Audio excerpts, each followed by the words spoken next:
खालसा कोळिंद्रेत मका पिकावर वन्य प्राण्यांचा हल्ला, रानडुक्करांच्या आणि गव्या-रेड्यांच्या कळपाने मका पीक उद्ध्वस्त. प्रल्हाद पाटील यांचे सुमारे 50,000 रुपयांचे नुकसान. चंदगड तालुक्यातील हेरे परिसरात वन्य प्राण्यांचा वावर दिवसेंदिवस वाढत असून त्यामुळे शेतकऱ्यांच्या चिंतेत भर पडली आहे. खालसा कोळिंद्रे येथील प्रल्हाद पाटील यांच्या मका पिकावर नुकताच गवा-रेड्यांच्या आणि रानडुकरांच्या कळपाने मोठा हल्ला चढवला. परिणामी संपूर्ण अर्धा एकरावर घेतलेले मका पीक अक्षरशः उद्ध्वस्त झाले असून सुमारे 50,000 रुपयांचे नुकसान झाले. प्रल्हाद पाटील यांनी पावसाळ्यातील चाऱ्याचा प्रश्न मिटवण्यासाठी ऊस पीक न घेता मका पिकावर भर दिला होता.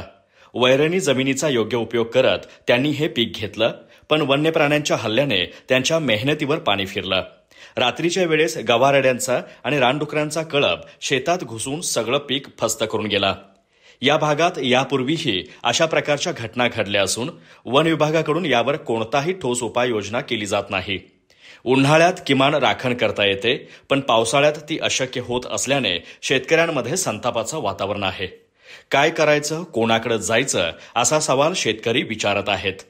प्रल्हाद पाटील यांनी या संदर्भात वन विभागाकडे पंचनाम्याची आणि नुकसान भरपाईची मागणी केली आहे. तसेच वन्य प्राण्यांचा बंदोबस्त करून शेतकऱ्यांना दिलासा द्यावा, अन्यथा यापुढे पीक घेणं धोक्याचं ठरेल अशी भावना अनेक शेतकऱ्यांनी व्यक्त केली आहे. वन्य प्राण्यांचा हा वाढता त्रास लक्षात घेता प्रशासनाने तातडीने उपाययोजना करणं गरजेचं आहे. अधिक माहिती आणि ताज्या घडामोडींसाठी आजच आमचे चॅनल सबस्क्राईब करा.